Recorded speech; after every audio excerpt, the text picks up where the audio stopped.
Hey folks. In this video, we're taking on a van life tour at the Big Easy. The Crescent City. NOLA. New Orleans, Louisiana. We'll go to the popular tourist spots first, and then we'll really dive into our favorite neighborhoods. Yeah, and as always, you can jump to any part of the video by using the links in the chapter menu below. You ready? Let's go. Let's go. Probably the most interesting way to enter the city is to cross the Lake Ponchartrain Causeway from the north, and that's what we did. The Causeway is parallel bridges, 23.8 miles long, traversing Lake Ponchartrain from Mandeville, Louisiana to the New Orleans suburb of Metairie. Now, you can't talk about New Orleans without talking about the French Quarter and Bourbon Street, so that's where we'll start. The northeastern part of the French Quarter, including Bourbon Street, is pretty quiet and laid back. It's filled with lots of two-story homes and businesses with the wraparound galleries.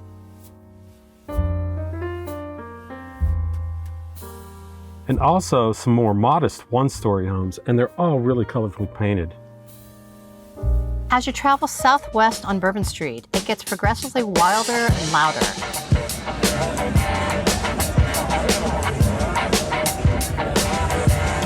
And this is where you'll find all the souvenir shops. Yeah. And people figuring out interesting ways of making a buck, like standing still for hours. I don't know how these guys do it. What's so fascinating about watching people stand still? Could you do it? I couldn't. No, I couldn't do it. It's pretty impressive. And of course, playing live music, and that's one of the best things about NOLA. Check out these Hillbilly Buskers. Is that the name of the band? I have no idea. We'll have to ask our friend Katrina, because she's probably seen them.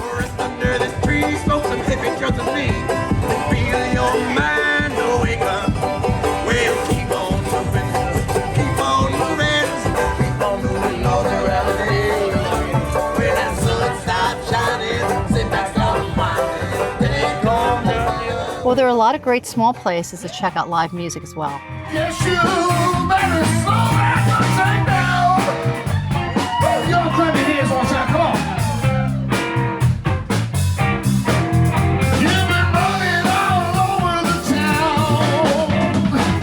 Oh, yes, you better put your flat feet back on.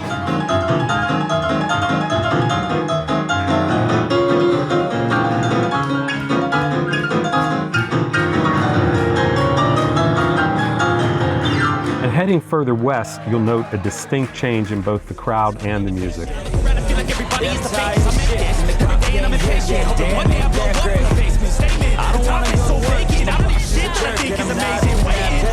Yeah, definitely not our scene. But we did it, and you should too. We went to Bourbon Street. Yep. Check. From Bourbon Street, traveling towards the Mississippi River, you'll find Jackson Square Park, paying tribute to Civil War Major General Andrew Jackson. On the northwest side of the park, you'll find the exquisite St. Louis Cathedral, which is open to the public. And it's filled with stunning frescoes and paintings.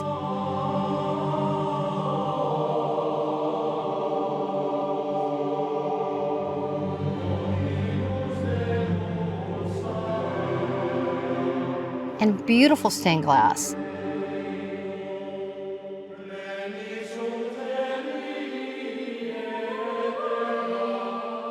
And this tribute, the Pope John Paul II's visit in September 1987. I'm not sure what he would have thought about what was happening right outside the cathedral here.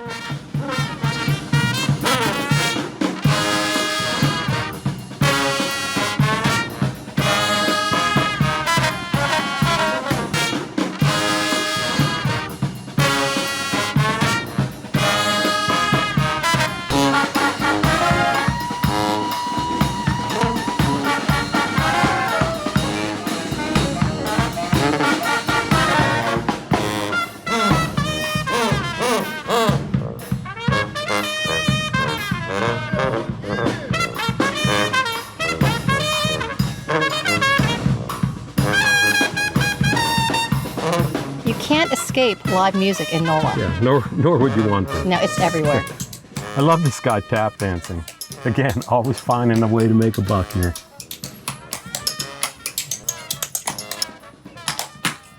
Crossing Decatur Street from Jackson Square, you'll encounter Moonwalk Riverfront Park. And you'll see fabulous views of the Crescent City Connection Bridge and the mighty Mississippi. And buskers, of course, that's a given. The riverfront part is obvious, but I'm not sure where the Moonwalk came from. If anyone has an idea why it's called Moonwalk Park, maybe you could just leave us a comment below. The moon's out at night. You're walking at night. Maybe that's it. But it's a nice refresher from the hustle and bustle of the rest of the quarter. It's a really nice place to relax and take a breather before heading to our next stop. Continuing south along the Moonwalk and leaving the French Quarter, you'll come to Canal Street and the Financial District. The most distinguishing feature being the brightly colored streetcars running up and down the center of the street. This is where you'll find most of the major hotels. It's also a historic business district with a lot of interesting low-rise buildings, including The Sazerac House. which was closed. It was closed. He almost Again, cried. that's our talent. He almost cried. Yeah, but we'll deal with that in a minute. Of course, just like music, you can't talk about NOLA without talking about the food. Wow. There's food everywhere, and the my- food is great. They have things like gumbo, Oysters, jambalaya, crawfish, beignets. muffaletta. And if you're lucky, you can look for Miss Linda, the Yakamain lady. Look it up, it's Yakamain. Yakame. We did not have yakame. We had all of the other things, and some of them we'll show you in this video, but we decided to start with the famous oysters at Mr. Ed's Oyster Bar. Mr. Ed's Oyster Bar. We had crawfish Rockefeller oysters and char-broiled oysters, and they were both absolutely delicious. But more importantly, I got my Sazerac on the rocks. Sacrilege, I know. We also got Mr. Ed's famous fried chicken, which was crispy, greasy, and delicious. But unfortunately, it was served with frozen crinkle fries. Never serve anything with frozen crinkle fries. We hate crinkle fries. They're horrible. But the chicken was good. The chicken was great. So now it's time to show you our favorite neighborhoods in Nolans. But first, here's a tip for van lifers. NOLA has to be one of the easiest cities for boondocking because there are just so many neighborhoods with on-street parking. And of course, you have to be smart about it. Yeah, you're not going to put your chairs out on the sidewalk and cook on the street. But if you're stealth about it, it's a really great place to boondock. We strategically boondocked 3 nights in the Uptown neighborhood just to be within walking distance of one of the most amazing French bakeries in America.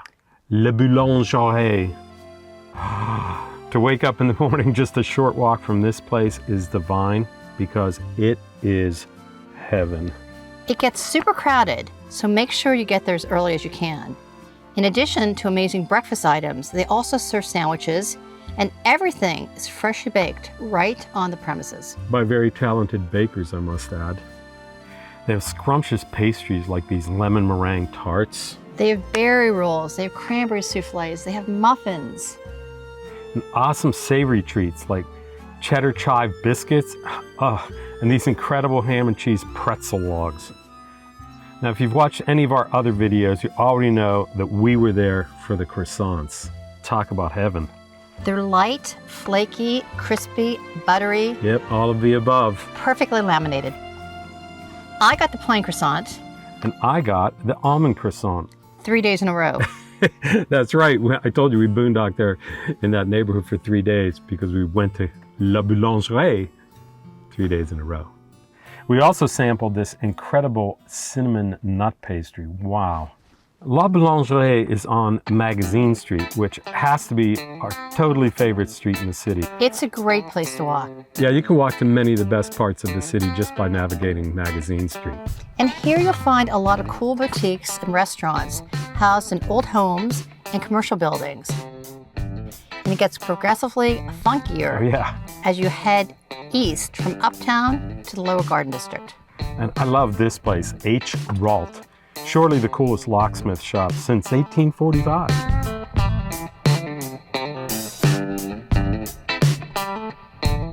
And how about this lovely display next door at the Magazine Antique Mall?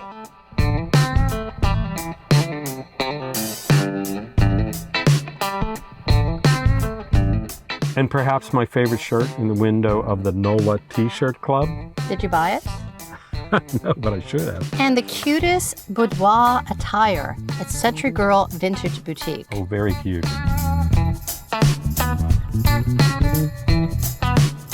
Like all of NOLA, there are just so many great places to eat here.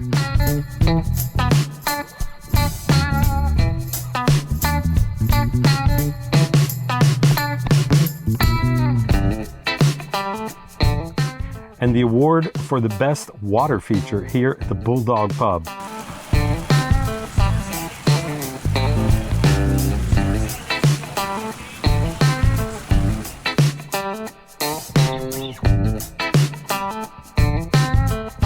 On the north side of Magazine Street, starting around Louisiana Avenue, you'll find the Garden District, roughly centered around Lafayette Cemetery at number 1. Which, guess what, was closed when we were there. And we love cemeteries, especially cemeteries in New Orleans. Yeah, we do. We didn't get to visit this one, though. But the Garden District is awesome. Take a long, leisurely stroll through this incredibly lush, upscale neighborhood to view a collection of beautifully maintained old Southern homes and a number of impressive antebellum mansions. And this, I believe, is truly the star of the show, the Robinson Mansion. Started in 1857 and halted during the Civil War when the city fell to Union forces. Completed around 1867. The Italianate masonry design features curved double galleries with Doric and Corinthian columns, 15 feet 8-inch ceilings, and this elaborate cast iron double gallery on the right side. Absolutely stunning. Oh yeah, I could live there. Wonder if it's for sale. Could you buy it? Yeah, I could sell the Cubby van and afford half of the first month payment. And just to the south of the Garden District is the Irish Channel neighborhood. Once again filled with colorful single-story shotgun houses. And I really loved looking at the variety of designs and colors of the corbels on all the homes here.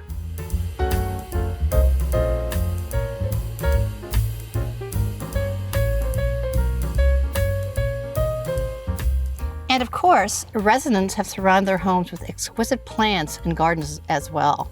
NOLA is truly a gardener's paradise. I love this giant agave. And what about this incredible palm? And as always in NOLA, watch out for low-hanging fruit. There are dwarf bananas everywhere. Yep. North of Irish Channel in the Garden District is perhaps my favorite neighborhood, Ferret. I think that's how it's pronounced. Named after the street that runs through its heart. I love this neighborhood too. It's a really laid-back neighborhood. As exemplified by this little kitty. With a variety of funky shops and a good number of eating establishments.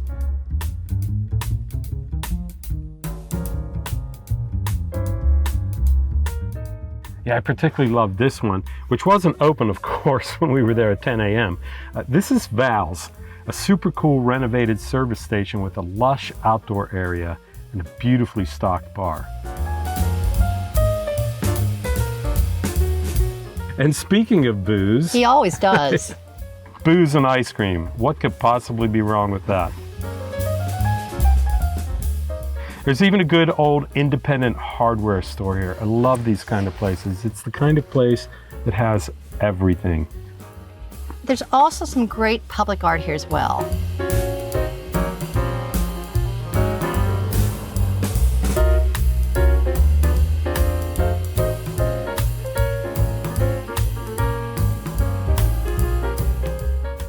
Here's a super funky piece featuring an angel dog by the artist Dog Slobber.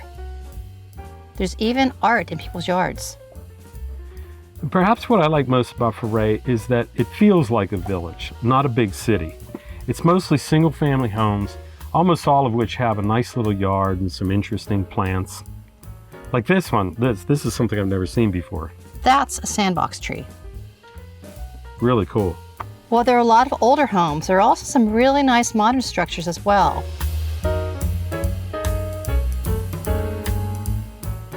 Like this really cool office built from a Quonset hut.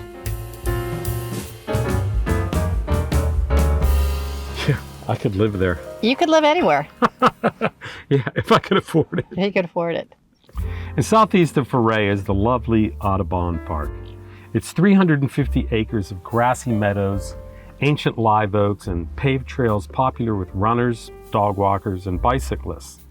The park also has an 18-hole public golf course. And one of the things we really love to do when visiting cities is walk around college campuses. Yeah, definitely. They're just like parks, and they often have incredible architecture. Yeah. And our next stop is a great example of that. Where'd we go? We visited the campus of Loyola University that borders the northern end of the park. It's a private Jesuit institution named after its founder, St. Ignatius Loyola, and originally established as Loyola College in 1904. But just a short walk north through the campus takes you to the neighboring Tulane University. And both campuses are leafy and verdant, with plenty of relaxing outdoor spaces to just hang out and admire the beautiful architecture. Which is what we did.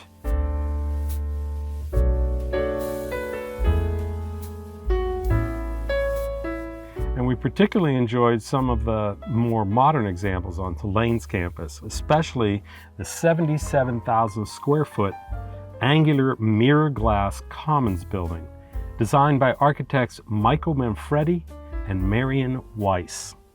Really stunning example of modern architecture. To the west of the universities is the Carrollton neighborhood. Its most distinguished feature is probably the green streetcars running up and down the center of St. Charles and Carrollton Avenue.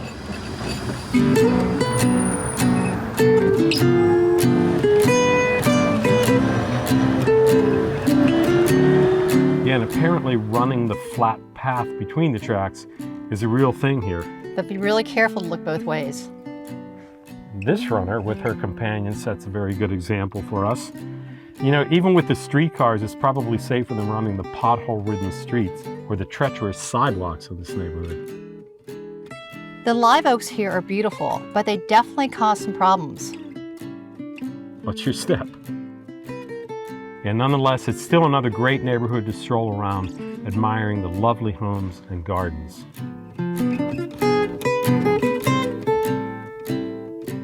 Of course, it also has its share of homes on the National Register of Historic Places, like the Wilkinson Bruno House, built in 1850.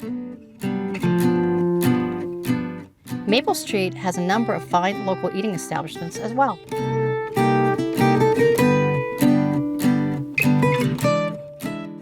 And here's something you don't see in every neighborhood. Live chickens strolling around. Just walking around. Yep. I bet this one's happy she's not a turkey at this time of year. Now we're going to hop on over to the east side of the French Quarter, to the neighborhood of Faubourg Marigny, or just Marigny. There are a lot of cool looking businesses and casual places to eat along Frenchman Street.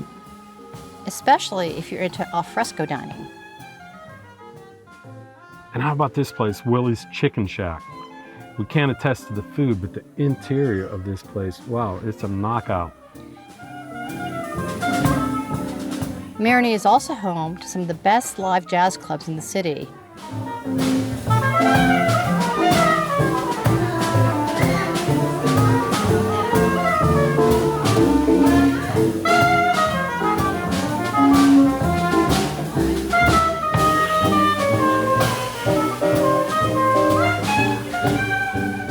You'll also see some of the best public art here.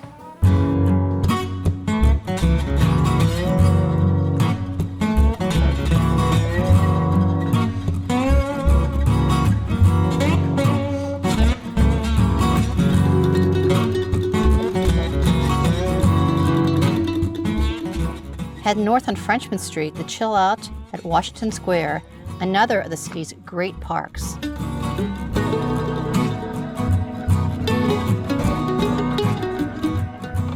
Just east of Marigny is the very funky hipsterville known as Bywater. Once again, filled with brightly colored, mostly single-story shotgun houses. Love these places.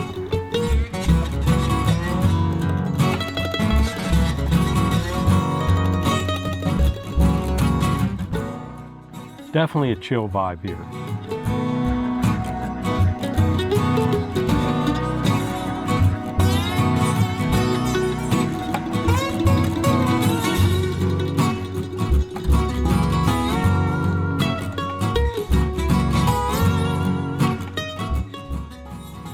especially love this place, Vaughn's.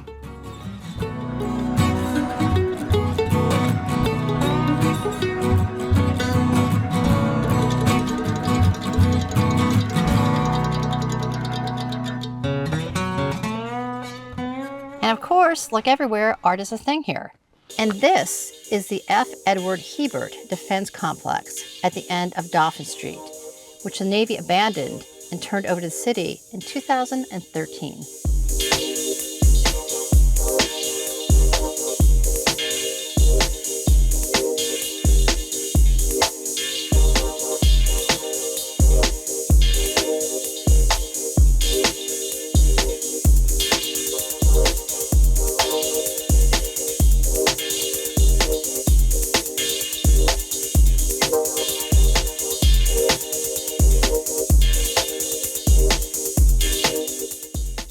And speaking of industrial spaces and art, we're going to end our tour of the Big Easy with a few stops in the Warehouse District.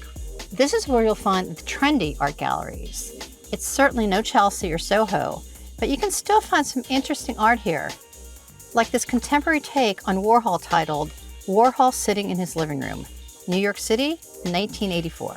This is also where you'll find emeralds if you're into celebrity chef food. Bam! But we were here for one thing. Cochon Butcher. He loves meat. Yes, I do. And this place pays homage to all things meat, especially the porcine variety. Vegetarians should definitely avoid this place. It's exquisite. No, don't go. I was there to try what was touted as one of the best muffalettas in the city. Served with house-cured meats, melted cheese, and olive salad on a sesame seed bun. How was it? It was very good. Yeah, it was delicious, I have to say. But it was $17. It was a lot. It was $17, and it was worth it to try it once. It wasn't as big as I hoped it would be for $17. It wasn't that big. But to try it once, it was great. And what did you drink with it? I had a Cigar City Maduro Nut Brown Ale. Technically not local since it's from Florida, but it paired with it very nicely. In addition to the art galleries and great places to eat, the Warehouse District is filled with formerly industrial warehouses, now turned hipster techie lairs. And it's overshadowed along its southern edge by this incredible, humongous sculpture that appears to be a giant wing. It's the most prominent feature of the National World War II Museum, our last stop. And unfortunately, it costs something like $1,000 per person to get in. No, it doesn't. It doesn't cost that much. Yeah. Well, whatever it was beyond our budget, so we couldn't afford to go in. I don't know how a family of 5 could do it. But nonetheless, there's still some really interesting things to see outside the museum. Like these wall fragments taken from Utah Beach and riddled with pockmarks caused by the American weapons on D-Day. Yeah, really interesting. And this incredibly moving sculpture titled Lest We Forget the Mission by artist Major Frederick Arnold. In the words of the artist, the sculpture depicts 12 fighter pilots during a mission briefing. The lighter colored spirits of aviators already killed in action look over the shoulders of those still alive. All are destined to die. Wow. And the sidewalks around the museum are paved with bricks dedicated to those who served or died during the war.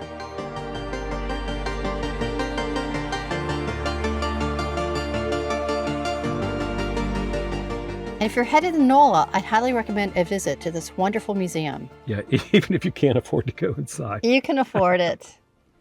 So that's it for a whirlwind tour of the Crescent City. Yeah, so what was your favorite part? I like everything about New Orleans. Yeah. I love the food, The art, the people, the parks, the music.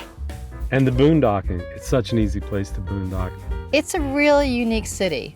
Visit New Orleans. Go there. Yep. Anything else? We'll see you down the road.